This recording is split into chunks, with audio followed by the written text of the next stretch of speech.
എന്റെ വകയല്ല സഹോദരങ്ങളെ.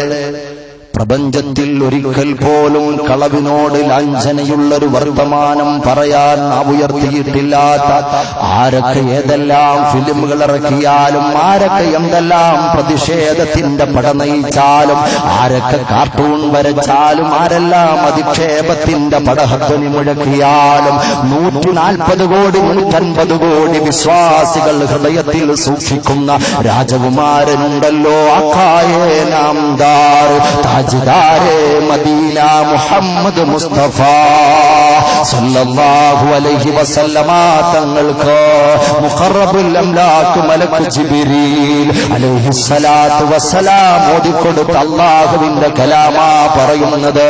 മുഅ്മിനീങ്ങളാണോ ഖുർആൻ കേട്ടാൽ, അല്ലാഹുവിന്റെ ആയത്തുകൾ കേട്ടാൽ, അല്ലാഹുവിന്റെ ദൃഷ്ടാന്തം കേട്ടാൽ സാദത്തുഹും ഈമാനാ, അവരുടെ ഈമാൻ വർദ്ധിക്കും കേട്ടോ, അവരുടെ വിശ്വാസം വർദ്ധിക്കും കേട്ടോ.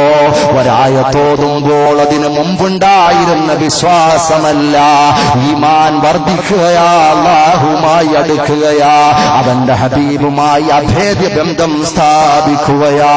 അല്ലാഹു പറയുന്നു, വഇദാ തുലിയത് അലൈഹിം ആയാതുഹു സാദത്തുഹും ഈമാനാ വഅലാ റബ്ബിഹിം യതവക്കലൂൻ. പോരാ ഈമാനുണ്ടെന്ന് പറയുന്നവരെ, അല്ലാഹുവിൽ നമുക്ക് ഭരമേൽപ്പിച്ച ഏതെങ്കിലും ഒരു വിഷയമുണ്ടോ? അതിന്റെ ആദ്യം മുതൽ അവസാനം വരെ, അതിന്റെ സ്റ്റാർട്ടിംഗ് പോയിന്റ് മുതൽ കംപ്ലീറ്റ് ചെയ്യുന്ന പോയിന്റ് വരെ അല്ലാഹുവിലേക്ക് ഭരമേൽപ്പിച്ചു കൊടുത്തൊരു വിഷയം നമ്മുടെ ജീവിതത്തിൽ ഉണ്ടായിട്ടുണ്ടോ? എപ്പോഴാ നമ്മൾ റബ്ബിൽ ഭരമേൽപ്പിക്കുന്നത്? എപ്പോഴാ നമ്മൾ അല്ലാഹുവിൽ തവക്കുലാക്കുന്നത്? എപ്പോഴാ നമ്മൾ അല്ലാഹുവിന്റെ മുന്നിലെല്ലാം അർപ്പിച്ചു കൊടുക്കുന്നത്? ഈ ഭൂമി മുഴുവൻ ഓടി നടന്നതിന് ശേഷമാ, മുഴുവൻ വാതിലുകളും അടഞ്ഞതിന് ശേഷമാ, എല്ലാ ഡോക്ടർമാരും കൈയൊഴിഞ്ഞതിന് ശേഷമാ, എല്ലാ ഭിഷഗ്വരന്മാരും കൈയൊഴിഞ്ഞതിന് ശേഷമാ, അവസാനം എല്ലാം കഴിയുമ്പോ ഇനിയെല്ലാം നിന്റെ കയ്യിലാ റബ്ബേ എന്നുള്ള ആർക്കും വേണ്ടാത്ത തവക്കുലല്ലേ നമുക്കുള്ളത്. സമകാലിക പ്രശ്നങ്ങളും അന്തരീക്ഷങ്ങളും വിശ്വാസ സംബന്ധമായ വിഷയങ്ങളും പ്രിയപ്പെട്ട സഹോദരങ്ങളെ, അതല്ലേ നമ്മെ പഠിപ്പിക്കുന്നത്? നമ്മുടെ തവക്കുലുള്ളവരാണോ? അല്ലാഹുവിനെ ഭരമേൽപ്പിക്കുന്നവരാണോ? എന്ത് വിഷയമുണ്ടാലും പടച്ചവനിലേക്ക് അർപ്പിക്കുന്നവരാണോ?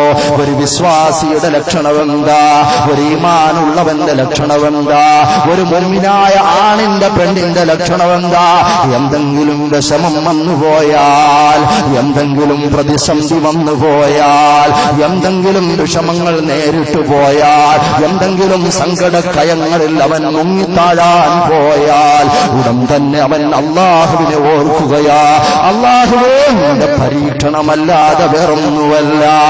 ഈമാനുള്ളവൻ ചിന്തിക്കുന്നത് അങ്ങനെയാ. പടച്ചവനെ, ഈ ഭൂമി ലോകത്ത് നീ അറിയാത്ത ഒന്നുമില്ല, നീ അറിയാത്ത ഒന്നുമില്ല.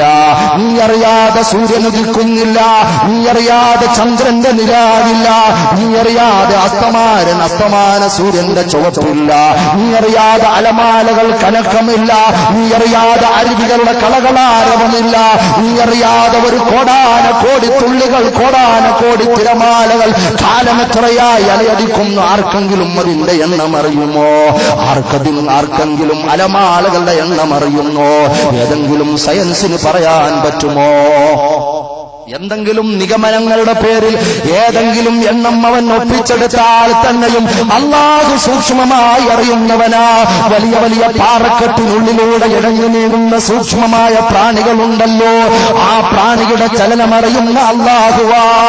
ആ റബ്ബുൽ ഇസ്സത്ത്, ആ പടച്ച തമ്പുരാൻ, അവനെയല്ലേ നമുക്ക് ഓർക്കാനുള്ളത്. നമ്മുടെ പ്രശ്നങ്ങൾ അവന്റെ മുന്നിലല്ലേ വെക്കാനുള്ളത്. അവരുമായി അടുത്തവരല്ലേ നമ്മുടെ സമീപത്തുള്ള പറഞ്ഞിട്ടുള്ളത് മൗലൽ ബുഖാരി തങ്ങൾ കേരളത്തിന്റെ അങ്ങോളം ഇങ്ങോളം മാത്രമാണോ? ലോകത്തെവിടെയൊക്കെ മലയാളി മണമുണ്ടോ? വിശ്വാസികൾക്ക് പലർക്കും പതിനായിരങ്ങൾ ലക്ഷങ്ങൾ കോടികൾക്ക് പരിചയമുള്ള മഹാനല്ലേ? കണ്ണൂരിന്റെ ഹൃദയഭാഗത്ത് ഈ കണ്ണൂരിന്റെ ഹൃദയഭാഗത്ത് അക്ഷരാർത്ഥത്തിൽ നിയന്ത്രിച്ചുകൊണ്ട് രാജാവിനെ പോലെ വിശ്രമിക്കുന്നത് ആ മഹാനവറുകൾ നമ്മൾ പറയുന്നത് കേൾക്കുന്നില്ലേ? നമ്മുടെ മജ്ലിസ് കാണാൻ അല്ലാഹു പവർ കൊടുത്തിട്ടില്ലേ? നമ്മുടെ സ്പന്ദനങ്ങൾ അറിയാൻ അല്ലാഹു പവർ കൊടുത്തിട്ടില്ലേ? നമ്മൾ അവരെ തവസ്സുലാക്കി ദ്വാരന്നാൽ പടച്ചവന്റെ അടുത്ത് സ്വീകാര്യമല്ലേ? ഈ വിനീതനായ ഞാൻ ഈ സദസ്സിൽ വരുന്നതിനു മുമ്പ് ഞാൻ ആ മഹാന്റെ മുമ്പിൽ വന്ന് നിന്നുപോയി. ആദ്യമായിട്ടാ എന്റെ ഓർമ്മ ശരിയാണെങ്കിൽ ധരിച്ചുപോയി. എന്താ കാരണമെന്നറിയുവോ? അടുത്തതാ എറണാകുളത്ത് ചെമ്പുട്ട പള്ളിയിലൊരു പ്രസംഗമുണ്ടായിരുന്നു. മഹാനായ മൗലൽ ബുഖാരി തങ്ങളുടെ ആണ്ടുനേർച്ച നടക്കുന്ന ആ സ്ഥലത്തുള്ള പ്രസംഗമാ. അവിടെ നോക്കുമ്പോൾ മൗലൽ ബുഖാരി തങ്ങളുടെ വിഷയമാ, മൗലൽ ബുഖാരി തങ്ങളുടെ പേരിലുള്ള നോട്ടീസാ. പടച്ചവനെ, ആ മഹാനെ ഒന്ന് സിയാറത്ത് ചെയ്യണമല്ലോ. ആ മഹാൻ എവിടെയാണ്? അവിടെയുള്ളൊരു ഹജിയാര് പറയുന്നു ഇന്ന സ്ഥലത്താ, കണ്ണൂരിന്റെ ഹൃദയഭാഗത്താ. ആണ്ടുനേർച്ച പലയിടത്തും നടക്കാറുണ്ട്. ഞാനപ്പോൾ നിയത്താക്കി പടച്ചവനെ ഒന്നെത്തിക്കുമോ അല്ലാ? അതിന്റെ ഫലമാണെന്ന് ഞാൻ വിശ്വസിക്കുകയാ. അതിന്റെ കാരണം ഈ സംഘാടകരാണെന്ന് ഞാൻ മനസ്സിലാക്കുകയാ. മഹാന്മാരുടെ പവർ ചെറുതല്ല കേട്ടോ, അവരുടെ ചിന്ത വലുതാണ് കേട്ടോ, അവരുടെ ഉദ്ദേശം നമ്മൾ ചിന്തിക്കുന്നതിനും അപ്പുറത്താണ് കേട്ടോ. അവരുടെ വിഷയങ്ങൾ മുഴുവനും വഅലാ റബ്ബിഹിം യതവക്കലൂൻ. എന്ത് വിഷയമുണ്ടെങ്കിലും റബ്ബിലേക്ക് വരമേൽപ്പിക്കുകയാ. എന്റെ പ്രിയപ്പെട്ട സഹോദര, കാലമെത്രയായി നമ്മൾ ഭക്ഷണം കഴിക്കുന്നുണ്ട്, കാലമെത്രയായി നമ്മൾ വെള്ളം കുടിക്കുന്നുണ്ട്, കാലമെത്രയായി വ്യത്യസ്തമായ ജോലികളിൽ ഏർപ്പെടുന്നുണ്ട്, എന്തെല്ലാം പാഠങ്ങൾ നമ്മൾ മറിക്കുന്നുണ്ട്, എന്തെല്ലാം പാഠഭാഗങ്ങളുമായി നമ്മൾ പരിചയപ്പെടുന്നുണ്ട്. ഒന്നോർത്തു നോക്കെന്റെ കണ്ണൂരിലെ പ്രിയപ്പെട്ട ഉമ്മ, എന്റെ ശബ്ദം ശ്രവിക്കുന്ന പെങ്ങള്, എന്റെ പ്രിയപ്പെട്ട സഹോദര, ശബ്ദം ശ്രവിക്കുന്ന ചെറുപ്പക്കാരെ ഓർത്തു നോക്കൂ. ഇതുവരെയും റബ്ബിനെ സംബന്ധിച്ച് ആത്മാർത്ഥമായി ഒരു ഉരുള ഭക്ഷണം നമ്മൾ കഴിക്കുമ്പോൾ, ഓരോ ഉരുളകളും നിന്റെ പ്രിയപ്പെട്ട മക്കൾക്ക് നീ കൊടുക്കുമ്പോൾ, നിന്റെ ഉമ്മയ്ക്കും ഉപ്പയ്ക്കും നീ കൊടുക്കുമ്പോൾ, നിന്റെ ഭാര്യയ്ക്ക് നീ അരികൊണ്ട് കൊടുക്കുമ്പോൾ, നീ ഇന്നുവരെയും കഴിക്കുന്ന ഒരരി ഭക്ഷണം പടച്ചവനെ അത് ഹലാലാണോ അല്ലാ? ഞാൻ എത്ര നാളുകൊണ്ട് ഭക്ഷണം കഴിക്കുകയാ?